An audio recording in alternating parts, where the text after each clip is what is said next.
lose the dollar standard. Are they kidding? China wants to change the standard, the currency standard. And if that happens, that's like losing a world war.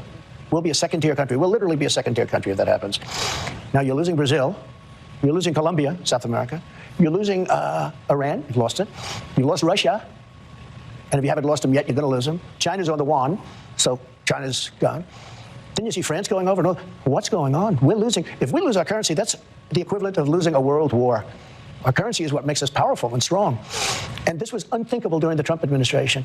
And if I saw Macron do that, I would have called him. I would have said, you know what? No more wine into the United States. No more champagne into the... And I had that with him. You know, I had Steve Mnuchin, a good guy, was unable to make a deal with France. France is very difficult, I will tell you. Yeah. They're all difficult because every country rips us off.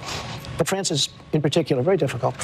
And you probably heard where they want to charge American companies substantial tax to do business in France. So I had Mnuchin working on it and other people working. They were unable to do it. They called me back. This for a couple of months. They could not do it. I said, let me have Macron get him on the phone. I said, listen, I understand you're going to tax American companies for doing business in France. Here's the story.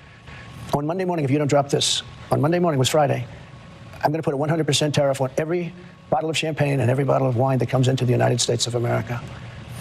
He says, no, no, no, that's not fair. I said, of course it's fair. You're charging American companies for going to France and doing business in France, a very big tax. So all of your wine, very good wine, but I think we make wine that's just as good. All of your wine and all of your champagne that comes in, I'm putting a 100% tax on. That's it. So good luck. Monday morning at 9 o'clock. That was it. I get a call back 15 minutes later. We decided we're not going to charge American companies. But you know what happened? Once I left, now they're charging them. So the takeaway from the interview we did with Trump yesterday, it lasted over an hour, was whatever you think of his answers, the conversation was about real topics. It was not about global warming or systemic racism or trans rights. It was about nuclear war, the U.S. dollar and its strength against other currencies, our trade balance, the things that actually define a country. They told you he was crazy for all these years, but why is he the only one talking about these things? Charlie Hurt is opinion editor of the Washington Times. He joins us tonight with reaction to this. Charlie, thanks so much for coming on. Did you find it refreshing to hear someone, whether you agree with him or not, talk about things that might actually define our grandchildren's lives? Well, like you said a minute ago, he's talking about things that nobody else is talking about. And of course, when was the last time somebody was doing that? Well, that was when Donald Trump in 2016 was running the first time. He was talking about things that nobody else was talking about in Washington. And I think, you and I agree that these people are desperate to ignore these issues and ignore these topics. And as you say, whatever you think of Donald Trump, he's a very smart businessman, and he's probably the shrewdest political observer that we've seen in this country on the political stage in a lifetime. And when he, and I thought it was so interesting the degree to which he focused on foreign policy and identified that the great threat for us is indeed foreign policy. And when you look at the fact that in 2 years since he's been gone, the Biden administration has given away our energy independence. It has launched a whole new war. It has eroded our standing in the world to the point that China and Russia have aligned against us, and they're frittering away the U.S. dollar. And all of this is from Joe Biden, who for 50 years has been the reigning foreign policy expert in Washington. The whole reason he got picked as vice president is because he was the biggest genius at foreign policy that Washington ever produced. And then you have this guy who's a real estate reality TV mogul who walks in and calls their BS at every turn. And it turns out he's right about all of it. He's the great, Donald Trump is the best statesman when it comes to foreign policy, especially that we've had in decades. We're closer to nuclear annihilation than any time in the history of nuclear weapons right now. And all the liberals are ignoring it. And it falls to Trump to remind us of that. I've never seen anything crazier than this. Charlie Hurt, appreciate your perspective, as always. Thank you. Great to see you, bud. By the way, this administration just committed the single most profound act of environmental terrorism, blowing up Western Europe's natural gas pipeline and sending more CO2 into the atmosphere than has ever been emitted into the atmosphere. Huh. They won't admit that they did that. They did do it. We asked Donald Trump who he thinks did it. We'll show you his response in just a moment.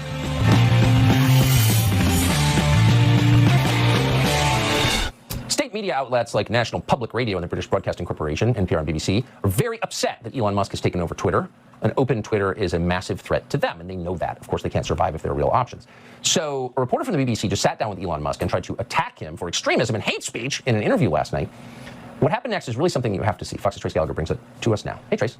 Hey, Tucker, this is the BBC's technology reporter, James Clayton, who during his interview with Elon Musk failed to implement a couple of Journalism 101 rules like never state a fact you can't back up and do your homework. Had Clayton done his homework, he would have learned that back in December, Elton John quit Twitter because the singer claimed the platform was allowing unchecked misinformation, to which Elon Musk responded tweeting, "I love your music, hope you come back. Is there any misinformation in particular that you're concerned about?" Elton John went silent. And yet this BBC reporter went down the very same path, suggesting Elon Musk doesn't have enough staff to police hate speech. Watch. You said you've seen more hateful content, but you can't name a single example, not even one. I'm not sure I've used that feed for the last 3 or 4 weeks, and How did you see the hateful content? Because I've been using Twitter since you've taken it over for the last 6 months. Okay, so then you must have at some point seen that you hateful content. I'm asking for one example. Right. You can't give a single one. And I'm saying... Then I say, sir, that you don't know what you're talking about. Really? Yes, because you can't give me a single example of hateful content, not even one tweet, and yet you claimed that the hateful content was high. Well... That's a false. No, what I You just claimed... lied. Yeah, and Musk is right. Clayton and others also suggest the rise in hate speech on Twitter is content that's slightly racist or sexist, but again, very unclear exactly who is deciding that this content is slightly some type of ist. Tucker. Great question. Speech they hate. Trace Gallagher, thanks so much. You bet. So the destruction of the Nord Stream pipeline, the natural gas pipeline that carried, well, natural gas from East to West Europe, was the single most profound act of environmental terrorism in history. It released more deadly CO2 into the atmosphere. It was also an attack on our NATO allies. Our NATO allies were the beneficiaries of the natural gas pipeline. Germany, which is the core of European NATO, suffered. So the Biden administration was talking about how much it loves NATO, attacked NATO, and they did it. They promised to carry it out. They haven't really denied that they did it. So during an interview with Donald Trump yesterday, we thought we'd ask, who does he think did it? We previewed the answer last night. Here's the full exchange. Who blew up the Nord Stream pipeline? I don't want to get our country in trouble, so I won't answer it. But I can tell you who it wasn't, was Russia. How about when they blamed Russia? You know, they said Russia blew up their own pipeline. You got a kick out of that one, too. It wasn't Russia. So I won't answer the question only because I don't want to get our country any deeper than they already are. But it sort of all starts. We have the most incredible equipment. I rebuilt our whole military. We have things that are, you can do anything. We're equipped to do anything, but I refuse to say it because I want our country to be pristine. But it was, in many ways, blowing it up was very bad because it really created a lot of problems for Europe in terms of the cost of energy. Oh, yeah. But they shouldn't have ever been. I had that pipeline stopped, Nord Stream 2, I had it stopped, totally stopped. When Biden came in, he approved it, and they immediately started the finishing action. I had Nord Stream because I said, for Germany and Europe to get their energy from Russia, that was when I said, I sent Angela Merkel the flag. I sent her the white flag of surrender. She said, but why do you do that? I said, you've been fighting Russia for many years. If you ever have to fight with Russia and they control energy, you might as well just take the white flag of surrender. That's what I did. So that was blown up and very dangerous to do it. But I think most people know who did it. So once we start blowing up other people's critical infrastructure, is there a concern ours could get blown up in return? Well, I think it's much more than infrastructure you're talking about. Look, we could end up in World War III over this whole thing. Forget about pipeline. We are closer. I believe it's the most dangerous period of time in history. Number one, because we have people on top that are incompetent. That's number one. And again, China's fine if you know how to deal. Russia, if you know how to deal. Russia wasn't going into Ukraine with me. China wasn't going into Taiwan with me.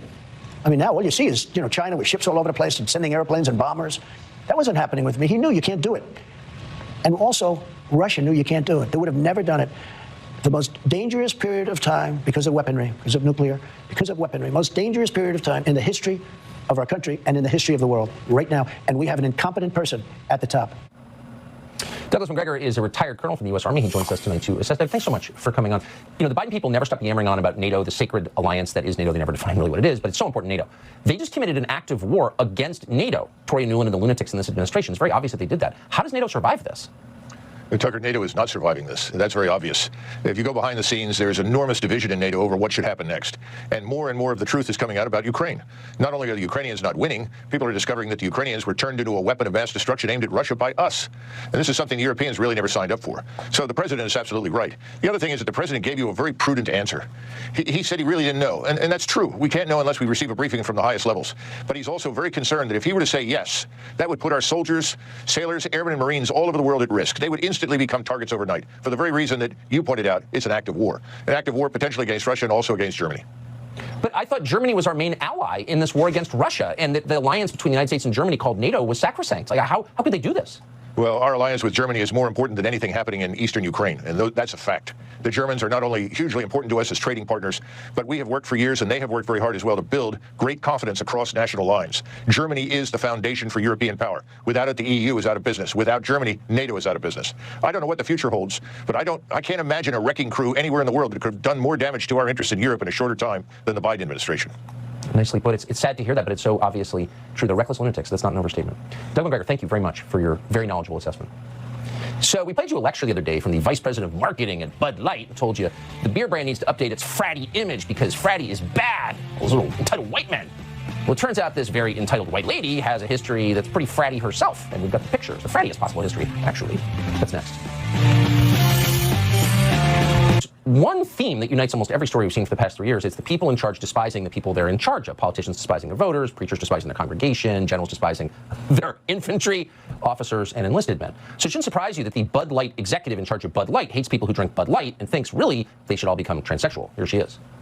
So I had this super clear mandate. It's like, we need to evolve and elevate this incredibly iconic brand. What does evolve and elevate mean? It means inclusivity. It means shifting the tone. We had this hangover. I mean, Bud Light had been kind of a brand of fratty, kind of out of touch humor. And it was really important that we had another approach. Yeah, fratty is bad. They're just so entitled. That's the word from Alyssa Heinerscheid, who went to Harvard, where it turns out she is something of a fratty past herself. Henry Rogers of the Daily Caller somehow got these pictures of that same person at school in 2006. And you can see she's blowing up condoms. And no, that's not in a biology class. That's in some kind of fratty setting. So how's Bud Light doing, the brand she's partly in charge of? Well, it's lost more than $5 billion in market cap since going trans. Was it worth it? Of course it was. Candace Owens is the host of Candace. She joins us tonight to respond. Hope you weren't a Bud Light investor, Candace. Fortunately, I was not and am not. And I will say this, nothing says I hate fratty quite like blowing up a condom at a booze fest, which is exactly what she's doing in those photos. You can't make this up, but I am going to have to defend her because, listen, she's lying because she has to lie. Of course, she enjoys frat culture. Of course, she had a good time while she was in college like every other person. But now, to survive in woke culture, you have to become a liar. You have to pretend that you think fat is beautiful. You have to pretend to be race obsessed. You have to pretend that you think Dylan Mulvaney is a woman and should be included in female spaces. We are being told that you have to lie repeatedly in order to survive in corporate culture. And she is herself a victim of that and a perpetuator of that. So yeah, it's absolutely shameful, and she should feel ashamed that she brought this idea to Bud Light. But I do believe that she was conditioned. I mean, she went to Harvard. What do we think goes on? What do we believe is the sociology of people that graduate Harvard? They're basically being told that this is the way that they should think. And there's one more thing I want to say here, Tucker, because it's deeply upsetting to me. There's a post-analysis that needs to happen here on why it is that Dylan Mulvaney for 365 days was able to openly mock women, to openly take the spaces of women, to get contracts from Ulta Beauty, to take, contracts from other women, all these sponsorships, and nobody cared. Until suddenly, Dylan Mulvaney traversed into a male space, and it became unacceptable. Why? Because men don't tolerate this level of lies in the way that women do, right? We respond emotionally and not rationally. We should have been the ones to put an end to Dylan Mulvaney, but we didn't because we feel bad. And shouldn't we just feel bad for men that want to be women and mock us and put on lipstick and pigtails and call themselves a girl? I think not, Tucker, but woke culture says yes. As usual, you've taken it to a much deeper, more profound level than I had thought through. That's so, I mean, in one sentence, it's pretty amazing that the battle of sexes has been won by men with the help of feminists, isn't it? Yeah, it is absolutely amazing. Unfortunately, once again, men have to rescue women from this terrible ideology that is taking place right now, and I commend men for doing that. Great, Candace Owens. Thank you so much for that. Thank you. So you remember the Jussie Smollett hoax? Which wasn't just a hoax, it was really a metaphor for so many things. But we decided to speak to the people who are implicated in that hoax, the two men, the boxers from Chicago that Jussie Smollett paid to beat him up, the Osundario brothers. Great guys, actually. We sat down with them for an episode of Tucker Carlson today, which you definitely have to watch. Here's part of it. He started it off by saying that they sent him a hate letter to Empire, and he wasn't happy with the response the studio was giving him. Like, they weren't taking it seriously. So after saying that, he now told me, I want you to attack me. And I was confused. I was just looking at him in shock, like, okay, what else? He said, yeah, I want you to fake beat me up. And I said, okay, cool. So then he asked me, do I have somebody else that will do it? And then he said, okay, I think you should use your brother. Can we use your brother? I said, sure, yeah, why not? So he goes and tells me about the hate letter that he got and how they weren't taking it seriously, and that he wants us to pretend to beat him up. He really did not like President Trump at the time, and he was one of his biggest critics. Jussie came up with the words we were going to say, so should I say the words? I hope you will. Okay, so he came up with the call me Empire. Yeah. This He is came up with that specifically? Yeah, specifically. He wanted to hit those key points. You have to say this is MAGA country, and yeah, all those. He wanted us to get the red hats. He's the one that told us to get the red hats. He wanted us to get MAGA hats, but we didn't have time. We didn't know where to get MAGA hats.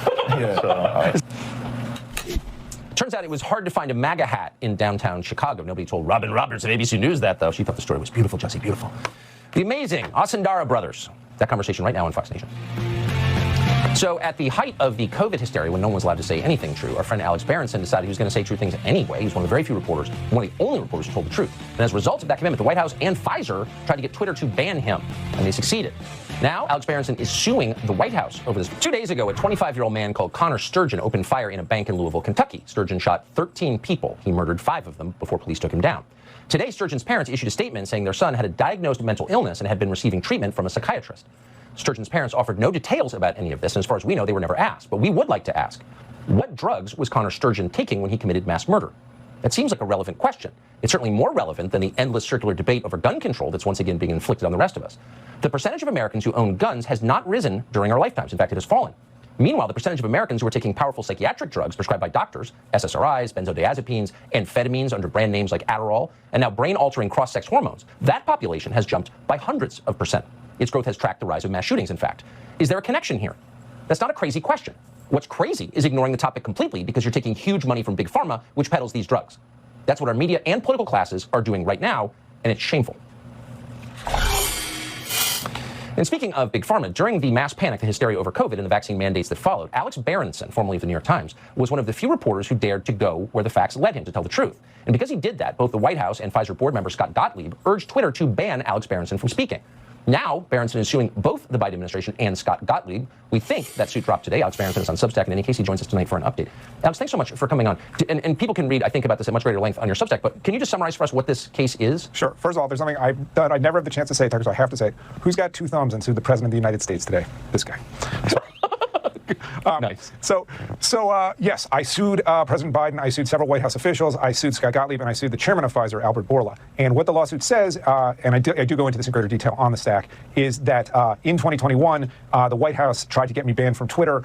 That's pretty much a prima facie violation of my First Amendment rights. And there's a very, very important case actually involving Donald Trump, where the White House, where a judge said, hey, you can't ban people from commenting on Donald Trump's Twitter account. And to some extent, that's what the White House was trying to do. They were trying to prevent me from commenting on Joe Biden, prevent me from commenting on Andy Slavitt. You may remember 2 years ago at this time, Joe Biden's ridiculous press conference when he told people, or speech where he told people they could have barbecue if they were good. And you and I commented on that on Fox News. The White House did not want Twitter to let me make comments about things related to the vaccines, and they pushed Twitter to ban me.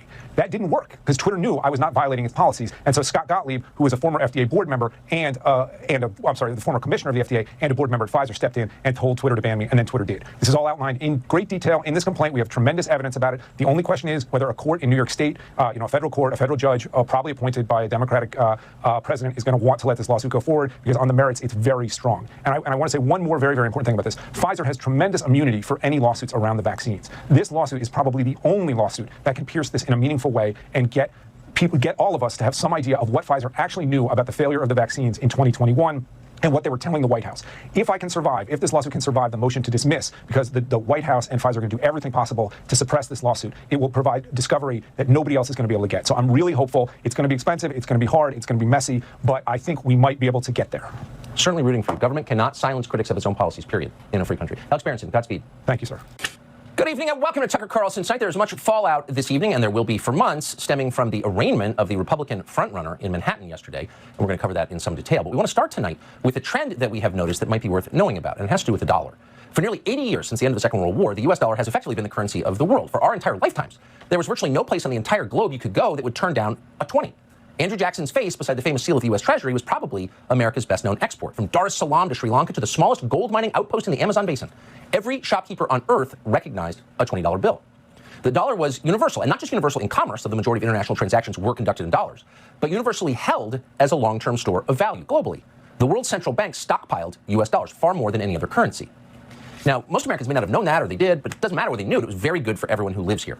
Because there were so many U.S. dollars in circulation outside of the country, the cost of borrowing money inside the country remained artificially low. And that's one of the reasons that in this country, America, middle-class people could buy their own homes. The U.S. government, meanwhile, was able to run up astronomical debts without many obvious consequences. Now, from time to time, the Congress would debate something called the debt ceiling, but it was abstract. For most people, the entire topic didn't seem very relevant to their lives because, for most of that time, it really wasn't. America printed the U.S. dollar, we controlled the global reserve currency, and that meant that for us, money was cheap. We had privileges that nobody else in the world had. It's been very nice, but what would happen if it ended? You don't even really want to think about that because the consequences would be too ugly, really ugly. But we started to worry about it about a year ago, really the day the Russian military rolled over the Ukrainian border. Now, by itself, that was a destabilizing event. War always is destabilizing, always challenges the existing order. But it was the West's reaction to the Russian invasion that seemed ominous. Policymakers in the U.S. went insane. Joe Biden, helped by his Republican allies in the Senate, appeared to be determined not simply to topple the Russian government in some kind of regime change war, but to blow up the post-war economic order that had served the U.S. so generously for so long. So we thought at the time that the real threat to our future wasn't just the billions we were sending to Zelensky. That was reckless, but probably not going to end America. The real threat was the unprecedented economic sanctions that Joe Biden was allowed to, in fact, encouraged to impose. Those sanctions, you'll recall, were